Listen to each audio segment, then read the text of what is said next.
Buenos días, buenas tardes o buenas noches, según la hora y el lugar desde el cual usted revisa el informativo La Vacuna.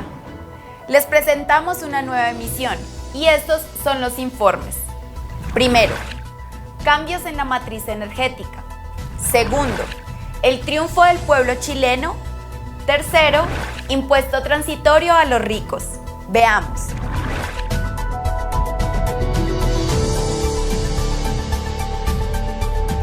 Vivimos en un tiempo de intensa disputa entre potencias, con pueblos que ajustan sus agendas, reacomodan fuerzas y tratan de diseñar una estrategia que esté acorde con el momento que vivimos y el futuro que encaramos.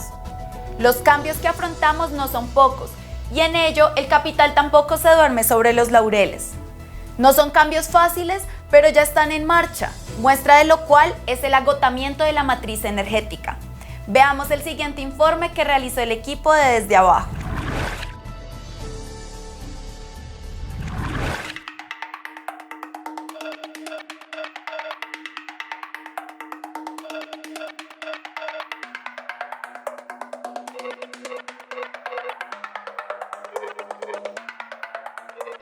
En este campo se atribuye a Ahmed Zaki Yamani, quien fue ministro de Petróleo de Arabia Saudita, haber dicho hace 20 años que la edad de piedra no se acabó por falta de piedras. La edad del petróleo acabará mucho antes de que el mundo se quede sin petróleo. Poco antes de eso, Don Huberts, quien trabajaba en el área de hidrógeno de la compañía petrolera anglo-holandesa Shell, señaló en la revista The Economist en junio de 1999: ciertamente, no pienso que el petróleo se agote durante mi vida, pero puede haber una falta de petróleo barato. Se refería a esa misma expresión sobre la edad de piedra que acabó porque las herramientas de bronce se hicieron más baratas. Según ciertos análisis económicos de la industria energética, contar con nuevas energías renovables es ya más barato que operar las plantas productoras de carbón, y la tendencia descendente de los precios relativos es continua. Forbes señaló en fechas recientes que para 2025 costará más operar todas las plantas carboníferas de Estados Unidos que reemplazarlas con equipos solares y de viento en un margen de 35 millas de cada planta. Hay muchos gobiernos y empresas que fijan metas de 100% de energías limpias y con ello una nueva demanda de trabajadores y técnicos para diseñar, construir, instalar y operar paneles solares y turbinas de viento y las redes de distribución. En Estados Unidos, una de las confrontaciones al respecto en las próximas elecciones gira en torno al impulso del carbón por parte de Donald Trump y las nuevas energías que apoya Biden. Esta es la transición desde el carbón a una economía limpia, con el desarrollo de nuevas industrias, empleo, capacidades de trabajo y de gestión empresarial, junto con nuevas tecnologías y formas de financiamiento. Véanse, por ejemplo, las metas fijadas en California para el uso único de autos eléctricos en 2030 y lo que significa para las gasolinas. Este es un proceso que Schumpeter denominó destrucción creativa, a la que consideraba la base del proceso de cambio, desarrollo económico y generación de riqueza. Podrá, sin duda, ser un factor adicional de distancia entre países más y menos desarrollados, y también fuente añadida de desigualdad social. El informe más reciente del Programa para el Medio Ambiente de Naciones Unidas apunta que en 2019 aumentó la capacidad de generación de energía limpia, que ese aumento se consiguió con casi la misma inversión de 2018, cifrada en 282 miles de millones de dólares, esto es a menores costos. La meta de limitar el alza de la temperatura del planeta por debajo de 2 grados centígrados para el 2030 está vinculada con el desenvolvimiento esperado de esa industria y las tecnologías disponibles. La inversión en energías renovables en Estados Unidos creció el 28% en 2019, aprovechando los beneficios fiscales que existieron, superando el monto registrado en Europa. La publicación del Energy Strategy Reviews plantea la transición energética como un fenómeno de suma relevancia en la industria. Las mayores empresas petroleras del mundo se posicionan cada vez más para transformarse en empresas de energía, lo que constituye un modelo económico muy diferente. De las 8 petroleras más grandes, 5 han emprendido una inversión cuantiosa en energías renovables y en función de sus reservas probadas de crudo. En el caso, por ejemplo, de British Petroleum, desde 2018 se planteó que su segmento de energía renovable sea su fuente de más crecimiento, con una expansión al quíntuple para 2040, hasta proveer alrededor del 14% de la demanda global. A pesar de que no se ha llegado a la cúspide de la demanda de crudo, los expertos esperan que esa situación ocurra a medida que baje la demanda. De ahí se desprende la relevancia cada vez más grande del viento y el sol en la industria, con todo lo que eso representa para el conjunto de las actividades económicas, la productividad, los patrones del empleo y las corrientes de inversión, además de la manera como muchos gobiernos se adaptarán a las nuevas condiciones. La transición en la industria energética representa un cambio radical en los modelos de negocio, su gestión y operación.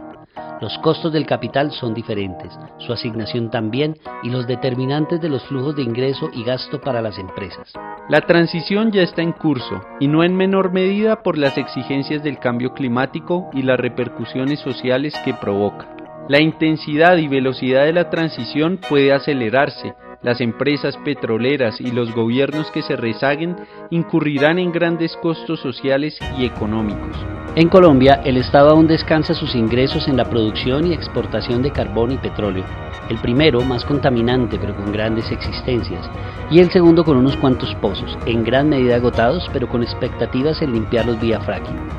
Seguir aferrados a esta economía extractivista va contra toda lógica, y superarla le permitiría al país resolver por vía complementaria graves problemas de derechos humanos asociados al control de estos territorios, además de mejorar en términos medioambientales. Un potencial acumulado para esta transición es la capacidad hídrica ya reunida a través de multiplicidad de represas. Punto aparte son las consecuencias humanas sobre la naturaleza y en derechos humanos que este proceso implicó. El significado de todo esto es de enorme relevancia y gran riesgo para un modelo político de reducción de la pobreza y la desigualdad, y sobre todo, dada la menguada capacidad de crear empleo e ingresos, de generar riquezas de modo sostenido. Energía y políticas públicas están entrelazadas y merecen una atención privilegiada, apropiada y oportuna.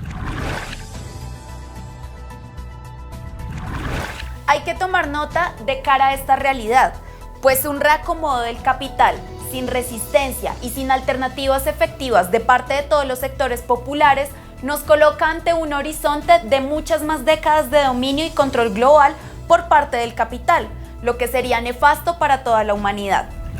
Mientras así sucede en el campo global, en uno de los países de nuestro continente, en Chile, el apruebo a una nueva constitución superó todas las previsiones, alcanzando casi el 80%.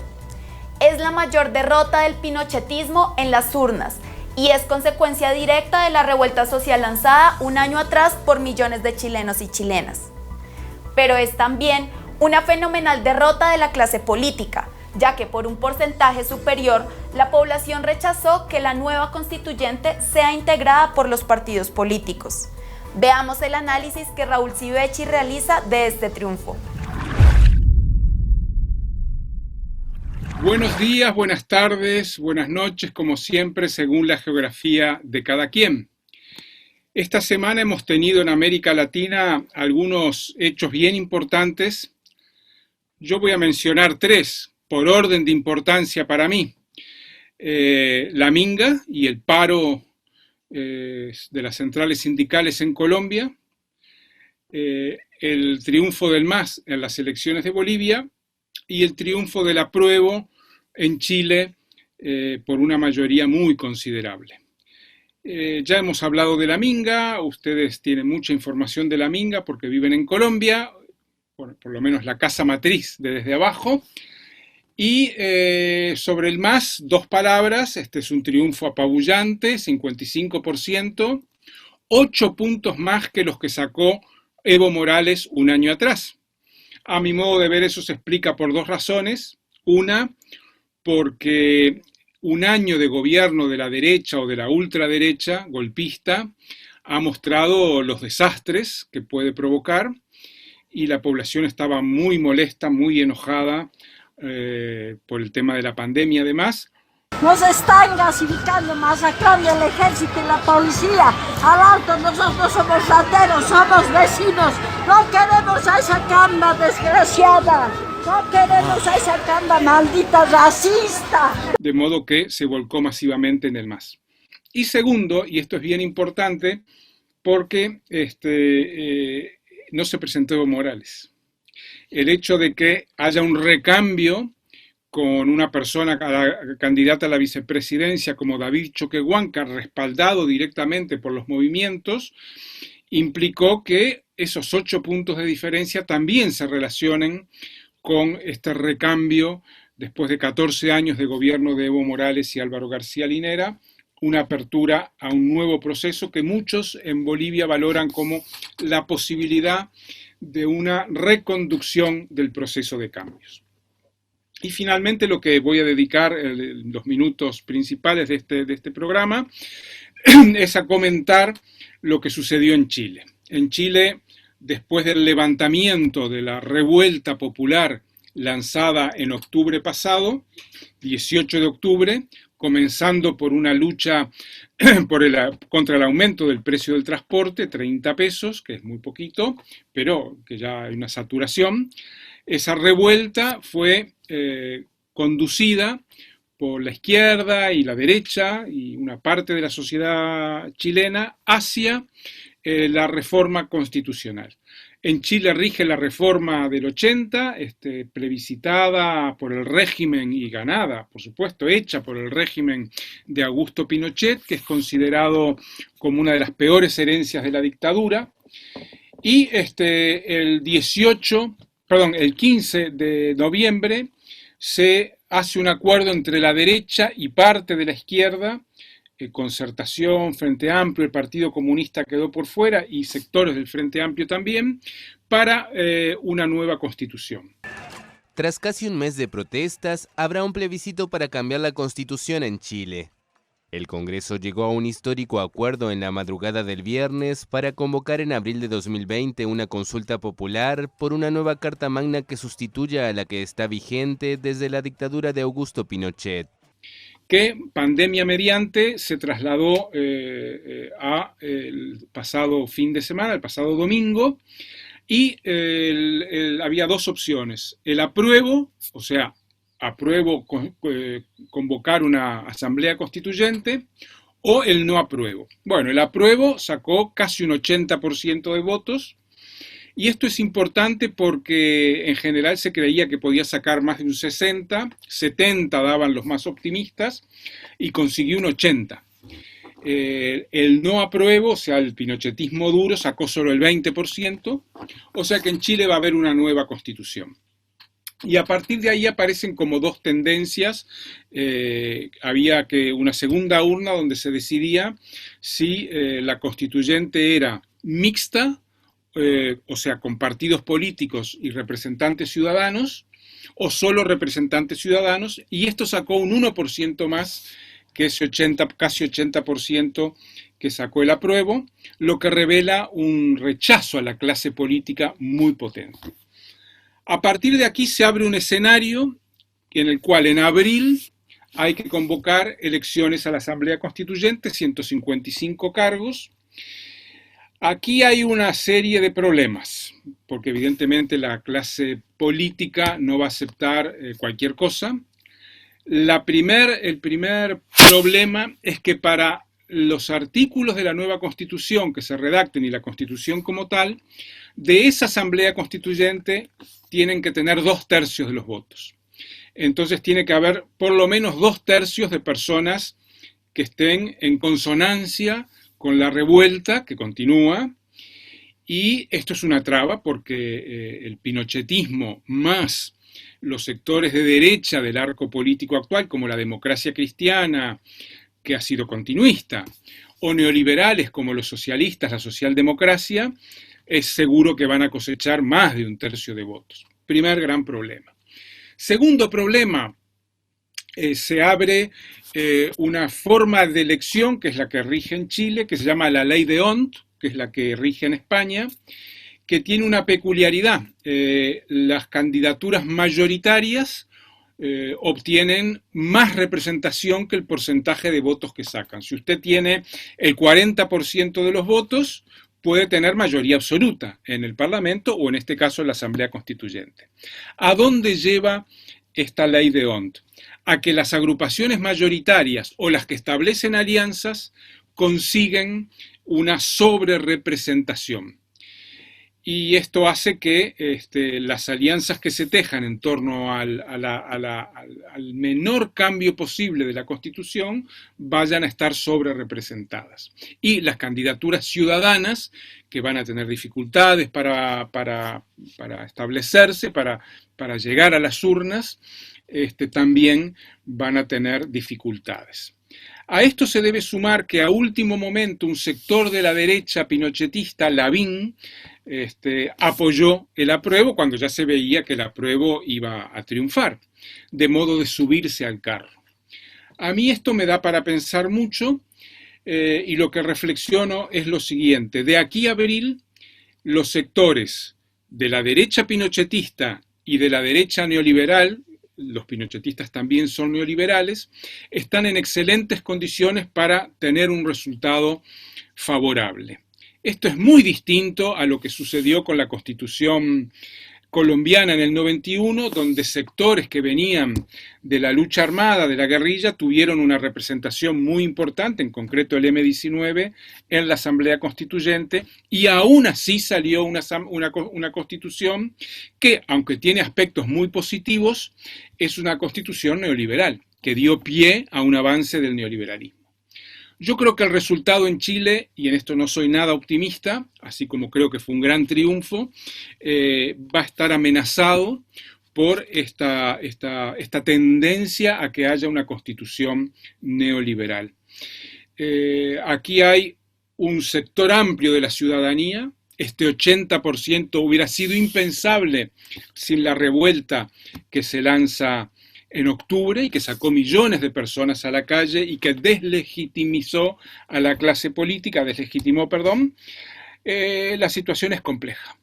Yo creo que en Chile hay dos potencias que necesitan en estos 6 meses que hay por delante hasta abril, 6-7 meses, necesitan potenciarse. Una es la organización territorial. Ya hay más de 200 asambleas territoriales. Eso necesita profundizarse, consolidarse y, en segundo lugar, la movilización. Por la libertad del pueblo que ha sufrido por más de 30 años. Pucha, yo vengo para que mi viejita, mi papi, mi hermano tengan una vejez digna, para que mi sobrina que está en camino también la tenga, para que los abuelos tengan una mejor pensión, para que sea un chileno. Sin una amplia movilización ciudadana, sin una amplia movilización popular, es muy probable que la derecha y sus aliados, ¿verdad? O sea, digamos, los neoliberales consigan reconducir el proceso. Entonces, aquí están los desafíos y los problemas por delante. Y para terminar, quiero hacer otra reflexión. Las constituciones son papeles, son documentos. A veces los pueblos consiguen colocar en las constituciones cosas muy interesantes. Y aquí me voy a referir a dos elementos, a dos constituciones que se aprobaron bajo el progresismo en torno al 2008-2009, la de Ecuador y la de Bolivia.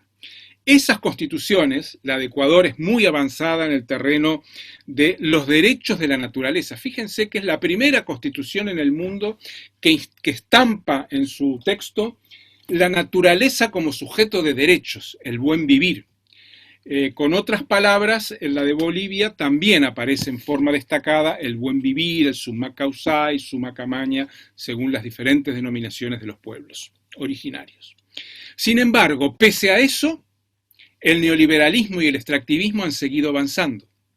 El neoliberalismo y el extractivismo crecen de forma exponencial en Ecuador en los últimos 10-12 años y en Bolivia. ¿Qué me lleva a reflexionar esto? Que por más interesante que sea la Constitución, por más avanzadas que sean las leyes, si no hay una fuerza social que haga que se cumplan, son papeles, papel mojado solemos decir, por el sentido de que se desgasta, de que es blando, de que no tiene poder por sí mismo. Y aquí introduzco una reflexión de un gran historiador chileno, Gabriel Salazar, Premio Nacional de Historia, que tiene una frase para mí maravillosa que dice: tener derechos y no tener poder no sirve de mucho. porque las constituciones hablan de los derechos, como dije en el caso de Ecuador y Bolivia, pero además hablan del derecho al trabajo, del derecho a la vivienda, del derecho a la salud, pero no se cumplen. Entonces yo creo que en estos casos, como el de Chile que estamos comentando, si la sociedad civil, si los sectores populares no están sólidamente organizados y con capacidad de movilizarse, pueden llegar a tener una constitución mejor, sin duda, peor no va a ser, que la que heredaron de Pinochet, pero aún así van a estar muy lejos de que esos derechos, de que esas cuestiones que se introducen en la Constitución tengan algún nivel de cumplimiento. O sea, es la hora de los pueblos, pero es la hora de la organización y de la movilización. El triunfo de todo pueblo en su lucha por una mejor sociedad debe ser asumido como un logro de todos los que soñamos con una vida en dignidad. Celebramos el logro alcanzado por el pueblo chileno, que con su ejemplo nos marca una ruta y un inmenso reto a las sociedades como la colombiana, anclada en el pasado a pesar de contar con una constitución de escasos 30 años. No es un reto cualquiera, ya que la sociedad colombiana parece anestesiada. Véase si no. En meses anteriores fue propuesto un impuesto transitorio o por una única vez para gravar a las grandes fortunas existentes en Colombia, que no son pocas. Un impuesto para recoger un dinero de forma extraordinaria y con la cual atender por parte del gobierno los gastos extraordinarios surgidos de la crisis de salud pública que ahora vivimos. Gastos necesarios como la aprobación de una renta temporal para que 9 millones de familias sobrelleven de mejor manera la crisis económica que las ahoga. Es un impuesto que, como su nombre lo indica, solo afecta a una pequeña minoría de los 50 millones que habitan este país, algo así como 100,000 personas, no muchas más. La propuesta, presentada por una coalición parlamentaria de más de 60 congresistas, no mereció ningún debate público, ni propició la movilización de la ciudadanía, que seguramente no se enteró de la propuesta, pues los medios oficiosos poco eco le hicieron a la misma. Tampoco los partidos a los que pertenecen los proponentes llamaron a su militancia a exigir con su presencia en las calles la aprobación de la justa medida. Nada de esto ocurrió y todo quedó reducido a un debate entre políticos a través de los canales del Congreso. Nada más, evidenciando el despropósito en que han caído las fuerzas que se consideran progresistas al reducir todo tipo de intento de reforma a un problema de trámite, cuando la posibilidad de la misma radica en la presión ciudadana, sin la cual la desfavorable correlación de fuerzas que como minoría sufren en el Congreso no cambiará. El rechazo a esta medida dibuja en su real carácter a los ricos del país y a sus vocerías políticas que como escuderos tramitan todos sus intereses por la vía legislativa. No están dispuestos a compartir ni el más mínimo porcentaje de sus caudales.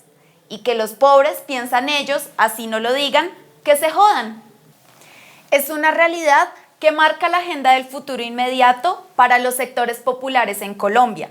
Los negados de la tierra se protegen y salvan entre ellos, y consecuentes con esta realidad deben proceder, construir sus organizaciones comunitarias, solidarias, cooperativas, mutuales, empresas de todo orden, para ir construyendo en el diario vivir otra economía, que sí es posible, para ir tejiendo otras formas de relacionamiento social, que sí es posible, para ir experimentando formas de gobierno alternas en sus territorios, claro que es posible, para dibujar y realizar paso a paso un mundo por fuera del capitalismo, que sí es posible, pero además necesario.